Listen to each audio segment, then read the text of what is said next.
शिक्षा या एजुकेशन के विद्यार्थी के लिए स्कोप का कंसेप्ट बहुत पुराना है। बहुत सारी क्वेश्चंस आपने लिखे होंगे उन एग्जामिनेशन में, nature and scope of educational psychology and like that. तो यहाँ भी वही स्कोप है, क्षेत्र। अभी हम लोग इसके क्षेत्र की बात करेंगे, और क्षेत्र मतलब आप मुख्य तौर से समझे कि बाउंड्री, जैसे ये इकोनॉमिक्स ऑफ एजुकेशन की बाउंड्री है, तो इसमें क्या क्या पढ़ना है। इस प्रश्न को ये आप इजीली इतने ज्ञान को अर्जित करने के बाद वैसे भी लिखेंगे तो बहुत सारा चीज आप लिख देंगे, but we shall discuss it in more meaningful manner, you can say. As we know, the concept scope refers to the length and width of a subject. लंबाई चौड़ाई, और वो कहे कि वृत्त जैसा हमने बना के आपको दिखाया था, हालांकि बनाया था उंगली से ही, लेकिन ऐसे हमने बताया था कि उसके भीतर जो भी है। लेकिन यहाँ कहा कि scope refers to the length and width of a subject. Scope of economics of education is wide and dynamic. बहुत सारी चर्चा हम लोगों ने वहाँ नेचर में और फिर characteristics of economics of education में ऑलरेडी कर ली है। The study of economics of education includes, सारी चीज़ों को बोर्ड पे लिखना, चूँकि स्कोप भी बड़ा है तो लिखना संभव नहीं है। मैं थोड़ा कोड वुड का इस्तेमाल करूँगा, मतलब एक ही वर्ड लिखूँगा, आप उसको फिर ध्यान से सुने। So includes private and social rate of return of education.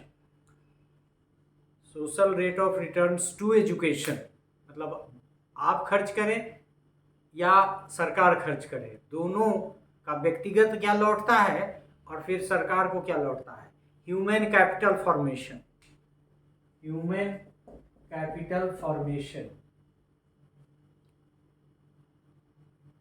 Relation between education and economic development, education and economic development के बीच का रिलेशनशिप क्या है, ये पढ़ते हैं इसमें।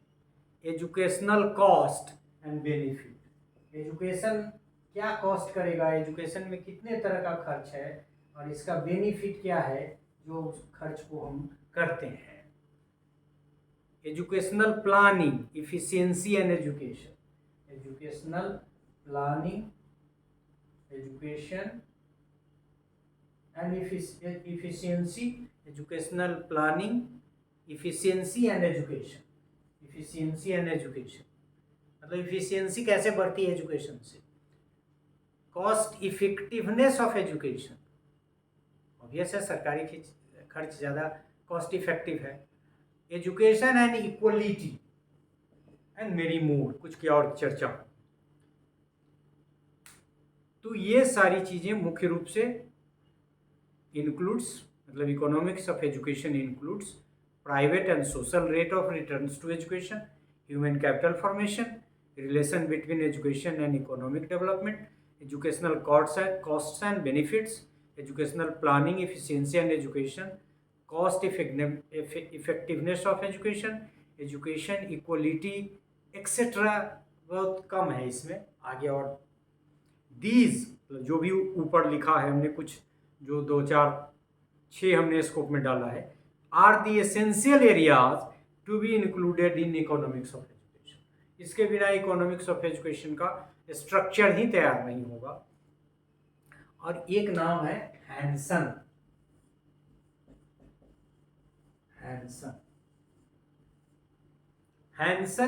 and according to Hansen, the subject matter of economics of education falls into 7 categories. ये कह रहा है कि इकोनॉमिक्स ऑफ एजुकेशन का जो स्कोप है वो 7 एस्पेक्ट में या 7 भाग में बटा हुआ है, 7 कैटेगरी में बटा हुआ है। और पहला उसका है ह्यूमन कैपिटल फॉर्मेशन, मतलब ह्यूमन जो जन्म लिया है उसको कैपिटल के रूप में कैसे फॉर्म करेंगे, पहला ह्यूमन कैपिटल फॉर्मेशन। दूसरा education's contribution to economic growth, मतलब contribution of education to economic growth. ये दूसरा हैंसन के अनुसार। Impact of education and earning, मतलब यदि आप ज़्यादा एजुकेटेड हैं तो आपकी अर्निंग पे उसका क्या प्रभाव पड़ रहा है, ये तीसरा एस्पेक्ट इन्होंने लिया। चौथा एस्पेक्ट लिया historical analysis of economics of education. आप ये कह सकते हैं कि जो 1950 या थोड़ी सी चर्चा हम लोगों ने उसकी 18th सेंचुरी में गए, 19th सेंचुरी में गए, फिर लेबर मार्केट पे बहुत सारा काम हुआ, फिर जो सेल्फ एम्प्लॉयड थे उन पे काम हुआ, और कैसे इसकी थ्योरी इवॉल्व हुई, कैसे आगे बढ़ा, तो उसकी तरफ इशारा है हिस्टोरिकल एनालिसिस ऑफ, या ये कह दीजिए कि history of economics of education, how it groom, कैसे इनका डेवलपमेंट हुआ। फिर relation between education and earning, ये रिपीट हो गया। इम्पैक्ट यहाँ है, impact of education on earning, और यहाँ एजुकेशन और अर्निंग के बीच का रिलेशन, ये ज़्यादा इम्पोर्टेंट इसलिए है कि ये अर्न के क्रम में ही लोग ज़्यादा इन्वेस्ट करते हैं। Programme budgeting and financing of education, इसको हम ऐसे लिखें कि बजट बनाना, बजटिंग करना और फिनांस करना। हर साल बजट देश का बनता है और उसमें ये डिसाइड होता है कि कैसे फिनांस करेंगे और फिर बाद में फिनांस करते हैं। So program budgeting and financing of education, and as per Hansen the last 7 is efficiency and equality of education as opportunity, मतलब एजुकेशनल अपॉर्चुनिटी के इक्वलिटी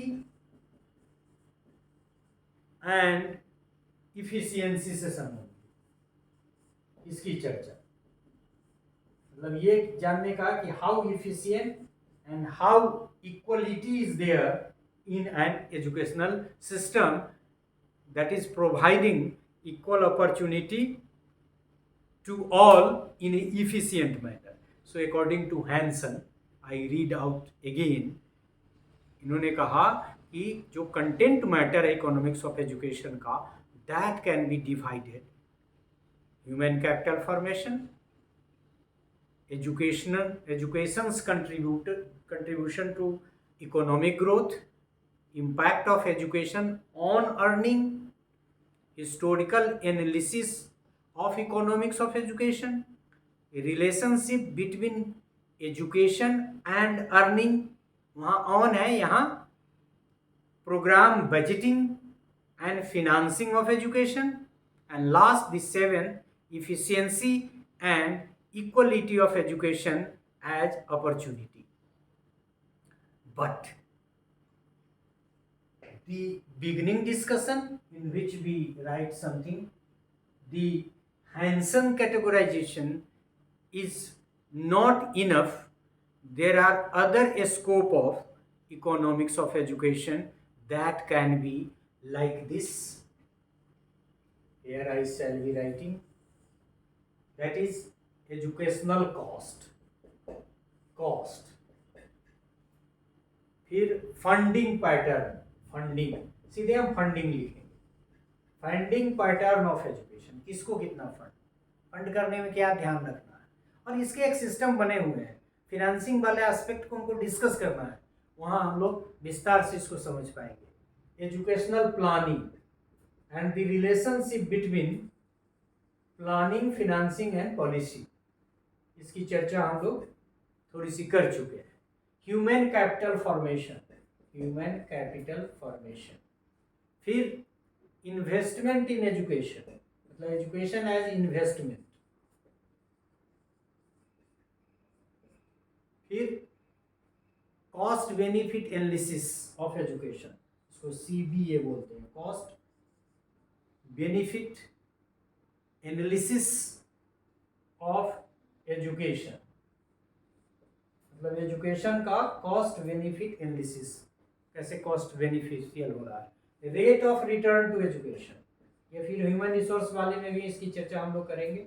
रेट ऑफ रिटर्न, कितना रिटर्न हो रहा है एजुकेशन का या उस पर जो खर्च हो रहा है, so rate of return in education. फिर आगे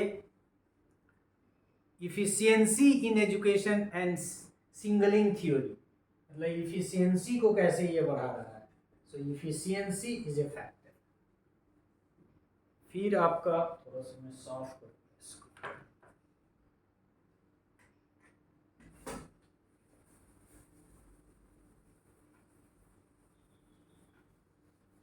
साथ हम लोगों ने डिस्कस कर लिया है, वो पहले का था, उसको साफ किया, अब आगे बढ़ेंगे।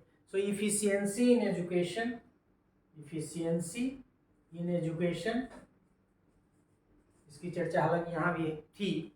Relationship of education and economic development, economic development और एजुकेशन के बीच का रिलेशनशिप भी स्टडी करता है, ये इसका स्कोप है। Demand and supply of education, जिसको मैन पावर प्लानिंग हम कह रहे थे, demand and supply of education, कितना डिमांड है, और मार्केट का मूल्य निर्धारण नहीं होता है, बहुत बेसिक है। ज़्यादा टीचर ऐसा ट्रेंड है, जगह है ही नहीं, और इस सब्जेक्ट में ट्रेंड टीचर मिल ही नहीं रहा है। जैसा एक बार यहाँ वैकेंसी में हुई थी, शायद पिछला जो अपॉइंटमेंट हुआ था उसमें साइकोलॉजी में बहुत बड़ी वैकेंसी थी और नेट क्वालिफाइड लोग ही कम थे, मतलब क्वालिफाइड लोग कम थे। So demand and supply of education. फिर education and labour market, education से लेबर मार्केट का क्या रिलेशन है, इसके अध्ययन। मैनेजमेंट ऑफ, ये अलग से फिर फिनांस पे हम लोगों को पढ़ना है, करिकुलम का हिस्सा है, तो वहाँ आप और बेहतर समझेंगे। लेकिन मैनेजमेंट ऑफ एजुकेशनल फिनांस, ये भी एक कंसेप्ट है, इकोनॉमिक्स ऑफ एजुकेशन की तरह ही एक कंसेप्ट है एजुकेशनल फिनांस, जिसको हमको समझना है।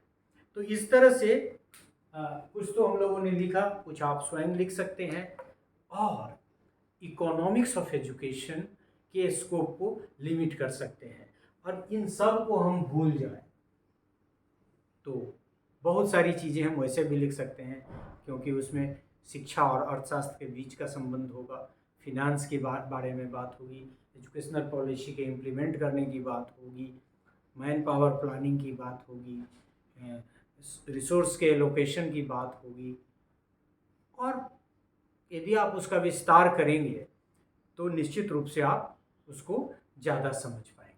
तो आपने अब तक देखा इकोनॉमिक्स ऑफ एजुकेशन में कि इसका स्कोप बहुत व्यापक है, और धीरे धीरे ये स्कोप और बढ़ता चला जा रहा है।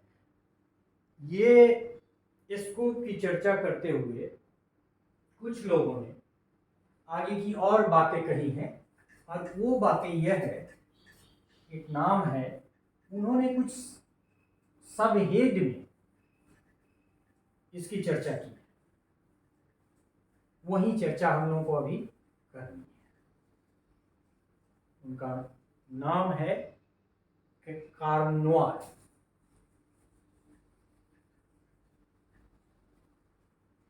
मतलब ये हमने एक भाग में शुरू में यह चर्चा की,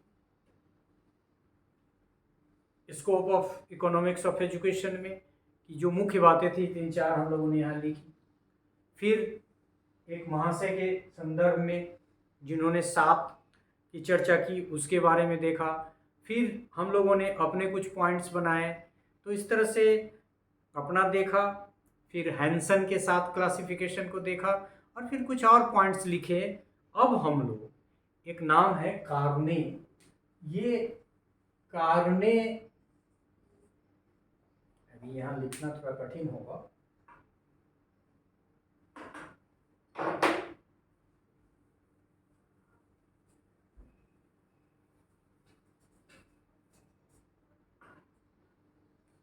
कार्नोय,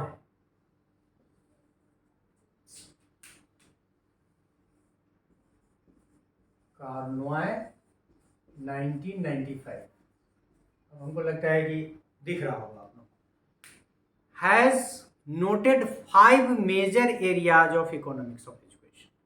अब उसमें पहला जो एरिया उन्होंने लिया है, वो पहला एरिया है relationship between human potential to produce more output. ये एस्पेक्ट है उनका, मतलब relationship between human potential, human potential to more output, मतलब यदि इनपुट आपका अच्छा है तो आउटपुट ज़्यादा होगा। मतलब आप इसमें इन्वेस्ट करिए क्योंकि ये इनपुट अच्छा तैयार होगा, और इनपुट अच्छा तैयार होगा तो फिर आपको आउटपुट अच्छा मिलेगा। इसका अध्ययन करता है, ये इसके अध्ययन का क्षेत्र है।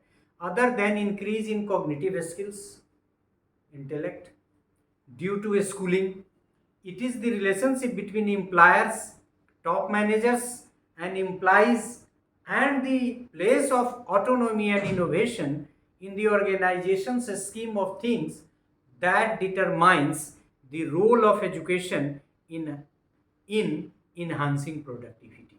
और इनका सीधा कहना है कि इकोनॉमिक्स ऑफ एजुकेशन में हम लोग इस चीज़ का भी अध्ययन करते हैं और ये जानते हैं कि बच्चे की स्कूलिंग के फलस्वरूप तो उनका ज्ञान बढ़ता ही है, उनका इंटेलेक्चुअल पावर बढ़ता है, साथ ही साथ यह संबंधित है जो नियोक्ता है, जो नौकरी देता है, जो एम्प्लॉयर है, जो उसमें काम करने वाले टॉप मैनेजर्स हैं, उसके जो वर्कर्स हैं, एम्प्लॉयर्स हैं, वह प्लेस जिसमें ऑटोनोमी है और फिर जहाँ इनोवेशन होता है।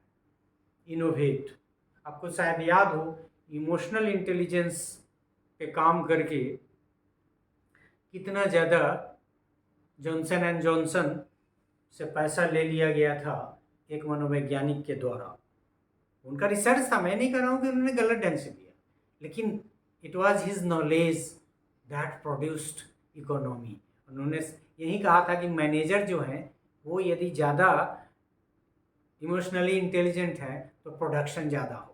और ये रिसर्च फाइंडिंग्स, इन पे उनका फिनांस काफ़ी हुआ था। इसकी चर्चा हमने दूसरे लेक्चर्स में अभी कुछ ही दिन पहले किया है। So education has a relationship with that establish human potential to produce more output. और ये कहता है कि ह्यूमन पोटेंशियल को ग्रो करना जरूरी है जिससे कि आउटपुट बढ़े। दूसरा relationship between education and income, वहाँ भी था अर्निंग्स, एजुकेशन एंड अर्निंग या इनकम, इसके रिलेशन की बात कर रहा है कौन? कॉर्ने 1995। It is not the demand for more skilled but information technology leading to better information flow which has led to higher wages. पता है लोगों को कि यहाँ जाएंगे तो ज़्यादा काम मिलेगा, दिल्ली में अपॉर्चुनिटी ज़्यादा है, कंप्यूटर से संबंधित यदि नौकरी चाहिए तो साउथ में बंगलोर चले जाएं, वहाँ अच्छी नौकरी मिल सकती है। तो मीडिया का भी रोल बता रहा है। Lower levels of schooling is higher than that to higher levels of schooling due to declining marginal rate of returns to capital does not hold the good.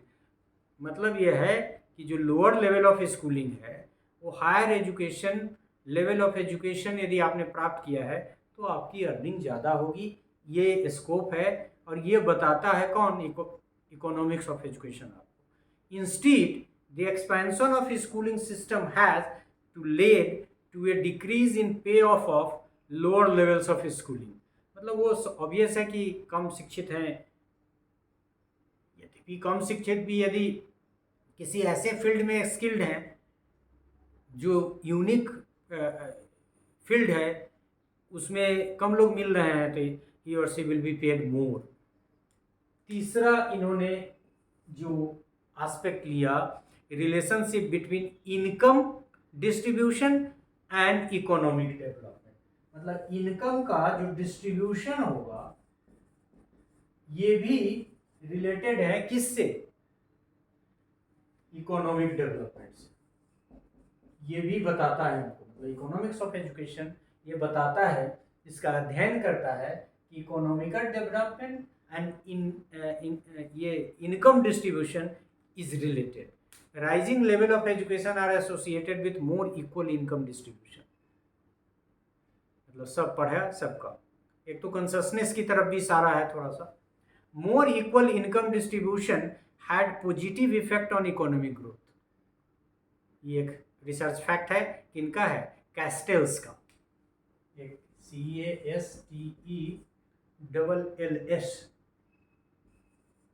1989 इनकी एक रिसर्च फाइंडिंग्स है जो यहाँ एक बुलेट में मेंशन किया हुआ है। मोर equal income distribution had positive effect on economic growth. मतलब इक्वल डिस्ट्रीब्यूशन मतलब शेयरिंग की तरफ इशारा है कि यदि कोई काम करने वाला बहुत सारा लोग हैं तो उनमें इनकम का डिस्ट्रीब्यूशन यदि इक्वली या प्रोपोर्शनेटली, हालांकि यहाँ प्रोपोर्शनेटली नहीं है लेकिन वो भी होना चाहिए इसलिए हमने ऐड किया, तो यदि distribution is equal then it is positive. So more equal income distribution had positive effect on economic growth. So distribution has its bearing on the development of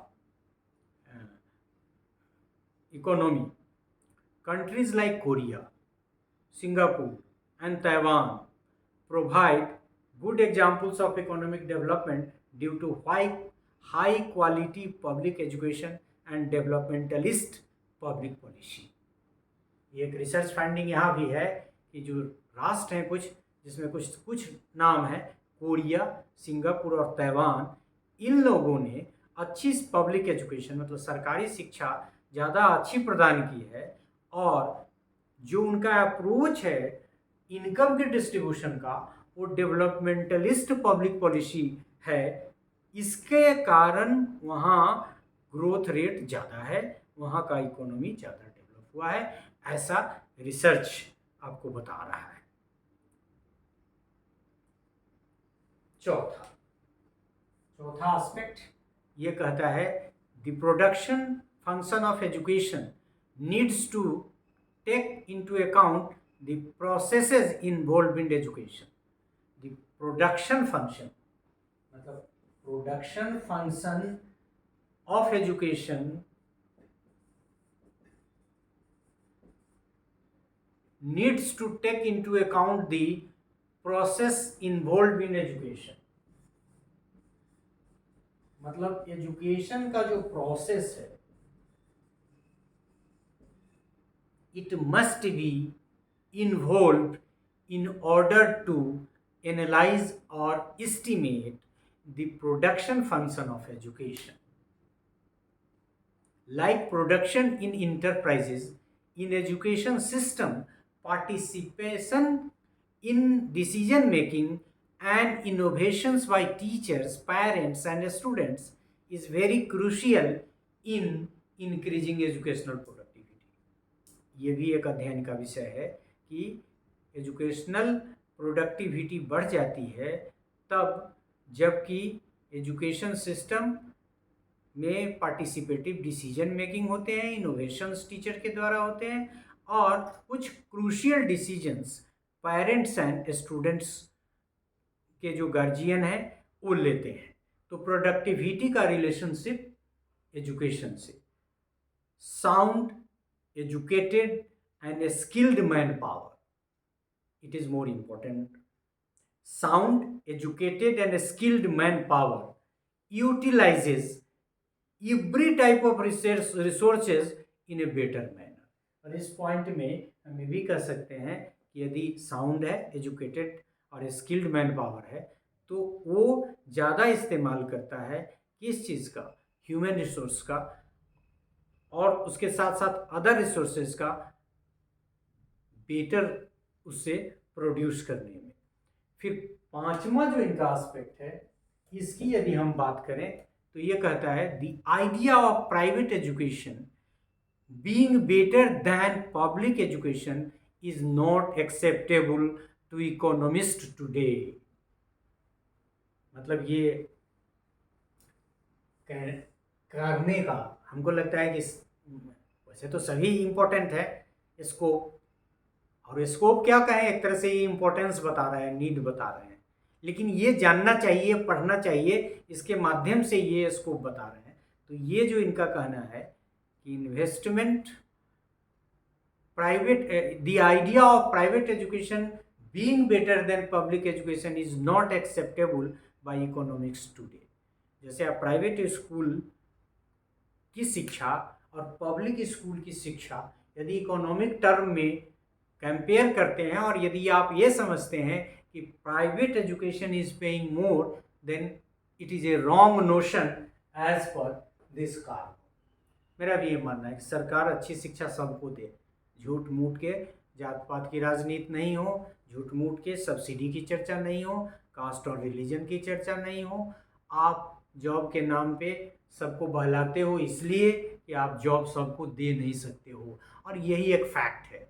तो सबको नहीं दे सकते हो तो कुछ को दोगे, अब उस कुछ में से भी कुछ को ही दोगे। लेकिन यदि शिक्षा दे दो तो फिर सब इनलाइटन हो जाएंगे, और फिर जो आधार है तुम्हारा रिजर्वेशन वगैरह का उसको भी हटाना होगा। और बहुत सारे धनी संपन्न प्रबुद्ध जानबूझ के राजनीति इसलिए करते हैं नेता, कास्ट की, क्रीड की, रिलीजन की, क्योंकि उनका वेस्टेड इंटरेस्ट है। और वो सक्सेसफुल इसलिए हो जाते हैं कि एजुकेशन नीचे के लोगों को नहीं मिला है, वो लगता है कि ये सही कह रहे हैं तब, जबकि वो सही नहीं कह रहे हैं। तो सबको शिक्षा, सबको सरकारी शिक्षा, सबको सस्ती शिक्षा, इसीलिए तो आपने इस नोशन को सही मानते हुए राइट टू एजुकेशन लागू किया है प्राइमरी तक, फिर आप उसको सेकेंडरी तक ले जाने की बात सोच रहे हैं। So this is a very good point. The idea of private education being better than public education is not acceptable to economists today, and especially as I understand to the country like India, to a state like India having a welfare nature. So in this point, it has become essential for modern economists of education to understand the public-private relationship and its implications for human capital formation. और लिहाजा ये जरूरी है आज के modern economist के लिए कि वो अंडरस्टैंड करें पब्लिक प्राइवेट रिलेशनशिप और इसका इम्प्लीकेशन ह्यूमन कैपिटल फॉर्मेशन पे कैसे तैयार हो। और मेरा तो ये मानना है कि जब तक सरकारी तंत्र पे जब आपने स्वयं मान लिया है कि आप प्राइमरी का जो लेवल है उसमें ज़्यादा करते हैं, सेकेंडरी में कम करते हैं, प्राइवेट एजुकेशन तो ज़्यादा ऊपर ही होते चला जाता है, और टेक्निकल और मेडिकल इंजीनियरिंग में आपने बहुत अधिक बढ़ा दिया है। खैर, this is not to be discussed more with more length. I think you all have understood. Investment in public funded institutions, especially at lower level, yields more long term return to the society, nation and mankind at large. मतलब पूरी मानवता को। इसमें एक बात ये भी है कि जब प्राइमरी मिलेगा तभी तो सेकेंडरी मिलेगा, सेकेंडरी मिलेगा तभी तो हायर मिलेगा। तो इस दृष्टि से ये तो इम्पोर्टेंट है ही, क्योंकि डायरेक्ट हायर एजुकेशन तो दिया भी नहीं जा सकता है ना। लिहाजा सबसे, यदि आपके पास कम पैसा है तो कहाँ कितना खर्च करिएगा, प्राइमरी तक करिएगा। लेकिन यदि सब आप सरकारी तंत्र पे कराइएगा तो बहुत सारी समस्याएं सुलझ जाएंगी और इकोनॉमिकल डेवलपमेंट भी बेहतर होगा। ये किसी न किसी रूप में कार्ने का भी मानना है और मैं भी इससे सहमत हूँ, और निश्चित रूप से ऐसी कोशिश की जानी चाहिए। इफ द कॉन्स्टिट्यूशन से the nature of the state is welfare state. So in this way, though all these 5 points are very much related to the importance of economics of education, but in the process we have discussed that as per Carney 1995, there are 5 major areas of economics and that must be included, investigated, exhaustively worked out, and those are relationship between human potential to produce more output, relationship between education and income, relationship between income distribution and income development, the production function of education needs to take into account the processes involved in education, and last, the idea of private education being better than public education is not acceptable to economists today. though I may interfere, I may say something about this, but this is categorically said by Carney. That is why I have not changed in the point. But these scopes are in terms of suggestions, in terms of the importance of economics of education for the globe and like that. तो यदि हम सिर्फ scope की बात करें, क्षेत्र की बात करें, तो हम कह सकते हैं कि शिक्षा के अर्थशास्त्र का जो क्षेत्र है उसमें अर्थशास्त्र के सामान्य सिद्धांत आएंगे, कुछ स्टैटिस्टिकल एस्पेक्ट आएगा जिसकी मदद से हम स्कोप को समझ सके। फिनांसिंग आएगा, ह्यूमन रिसोर्स डेवलपमेंट आएगा, ह्यूमन कैपिटल फॉर्मेशन आएगा, और ये आप एक स्वयं से एक बाउंड्री बना सकते हैं, क्योंकि अब तक हम लोगों ने काफ़ी बात की शिक्षा के अर्थशास्त्र पे, और उन तथ्यों, उन परिभाषाओं, उन नेचर और कैरेक्टरिस्टिक्स के आधार पे you can specify, you can locate, you can prepare the scope of economics of education as a concept as your own. With this belief, I conclude this part of the lecture with the hope that you have understood. शिक्षा के अर्थशास्त्र का क्षेत्र व्यापक है, शिक्षा भी है, अर्थशास्त्र भी है। शिक्षा और अर्थशास्त्र से मिली जुली चीज़ें हैं, पॉलिसी है, प्लानिंग है, फिनांसिंग है, इकोनॉमी है, कॉस्ट है, ह्यूमन रिसोर्स डेवलपमेंट है, एंड मेनी मोर है। So this is all about this part. Thank you for this part.